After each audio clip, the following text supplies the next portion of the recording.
बात करती हूँ जीएचसीएल की, जहां पर हमने देखा है नंबर्स कमजोर रहे हैं।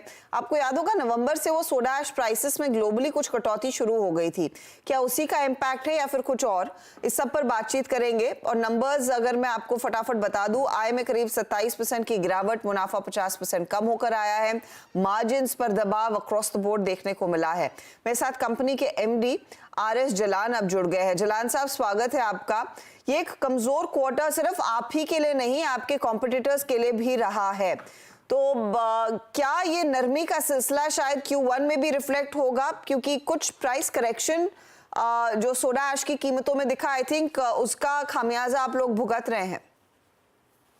बिल्कुल आपने सही बोला। अगर आप 2023-24 के पूरे नंबर को अगर देखें तो ग्रेजुअली जो है सोडा ऐश की प्राइसेस में गिरावट आई है और उसका मेजर कारण जो है वो ग्लोबल जो ओवर सप्लाई सिचुएशन है। और ये ग्लोबल ओवर सप्लाई सिचुएशन जो है वो डिमांड यूएस और यूरोप में कम होने की वजह से जो वहां पर जो सरप्लस क्वांटिटी थी टर्की यूएस में, वो क्वांटिटी इंडिया में आई है। और जो इंपोर्ट इंडिया में करीब करीब 5 से 6 लाख टन हुआ करता था, वो इस साल में करीब 10 लाख टन हुआ है। तो उसकी वजह से ओवर सप्लाई की सिचुएशन की वजह से इंडिया की प्राइसेस में सॉफ्टनेस आई है। लेकिन अगर इसी क्वार्टर को अगर आप पिछले पिछले क्वार्टर से Q3 के क्वार्टर से अगर कंपेयर करें तो ये परफॉर्मेंस बेटर आई है as compare to the third quarter. और इसका प्राइम रीजन क्या है कि इस बार हमारा वॉल्यूम में इंक्रीज आई है और प्राइसेस ऑलमोस्ट स्टेबलाइज हो गई है। तो मैं ये बोल सकता हूँ कि अभी जो प्राइसेस हैं, ये प्राइसेस ऑलमोस्ट बॉटम आउट हो चुकी हैं और अभी आने वाले फ्यू क्वार्टर्स में प्रोबेबली इसी रेंज बाउंड में प्राइसेस रहेंगी। आगे प्राइस इरोजन की अब संभावना कम दिखाई दे रही है, लेकिन सप्लाई साइड की सिचुएशन कैसी रहेगी? और क्या डिमांड इस समय प्रोडक्ट की खासतौर से भारतीय मार्केट्स में है? क्योंकि टाटा केमिकल से जब हम बातचीत कर रहे थे 2 हफ्ते पहले, उन्होंने मेंशन किया था डोमेस्टिक डिमांड अच्छी है। आप क्या एक्सपीरियंस कर रहे हैं जलान साहब? बिल्कुल आपने सही बताया कि जो ओवरऑल जो इंडिया की जो डिमांड है 23-24 में वो करीब करीब 2.7% से ग्रो हुई है, जो कि एक्सपेक्टेड लेवल से कम है। हाउएवर ऐसा मानना है कि 24-25 में डिमांड जो है वो अच्छी रहेगी और ये 4 से 5% की डिमांड 24-25 में होनी चाहिए। तो उससे डेफिनेटली ऑलमोस्ट अराउंड 1.5 से 2 लाख टन की एक्स्ट्रा डिमांड आएगी हिंदुस्तान में और डेफिनेटली दैट विल हेल्प पूरे ओवरऑल सप्लाई को हेल्प करेगी। लेकिन ग्लोबल सिचुएशन में क्या कुछ परिस्थिति में बदलाव आ सकता है क्या? जो आप ओवर सप्लाई की बात कर रहे थे अमेरिका और यूरोप में।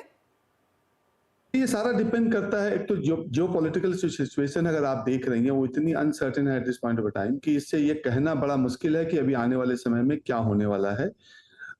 लेकिन मैं ये बोल सकता हूँ कि अब धीरे-धीरे जो आपकी जो इन्फ्लेशन है यूरोप और यूएस में, वो थोड़ी टेपर डाउन हो रही है।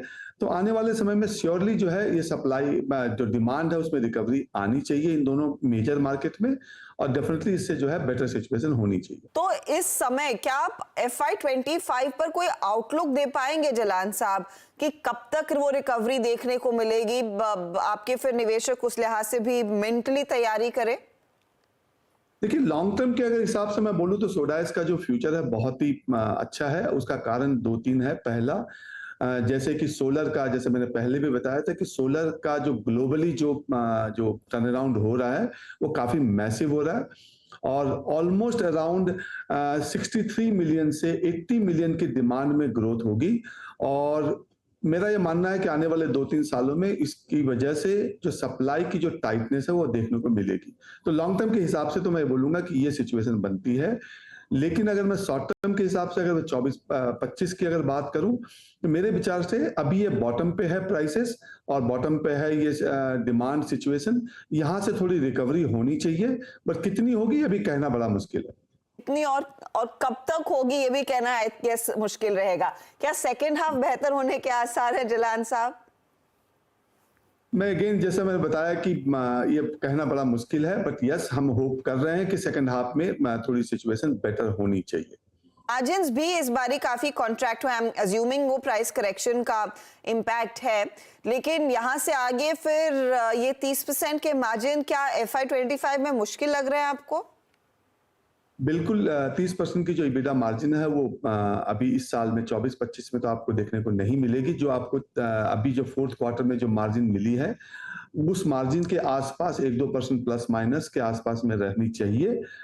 पर जैसे ही थोड़ा सा ग्लोबल सर्टेनिटी आएगी और जो इन्फ्लेशन है यूरोप एंड यूएस में उसमें थोड़ा गिरावट आएगी, और जैसा आपको पता है कि अभी थोड़ा इलेक्शन का भी पीरियड है ग्लोबली, मेनी कंट्रीज आर मतलब वो जा रही हैं उसमें, तो मेरे विचार से उसके बाद प्रोबेबली थोड़ा सा स्टेबिलिटी आनी चाहिए, और उसकी वजह से डेफिनेटली जो है स्लाइटली मीडियम टर्म पे सिचुएशन जो है बेटर होगी।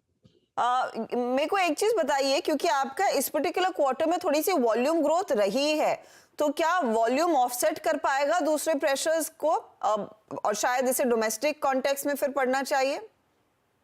नहीं, देखिए जैसा आपने देखा कि इस साल में भी हमारा जो वॉल्यूम का जो नंबर है वो नंबर अच्छा है, और ये जो फोर्थ क्वार्टर में जो आपको नंबर अच्छा दिख रहा है वो बेसिकली सीजनैलिटी के हिसाब से है।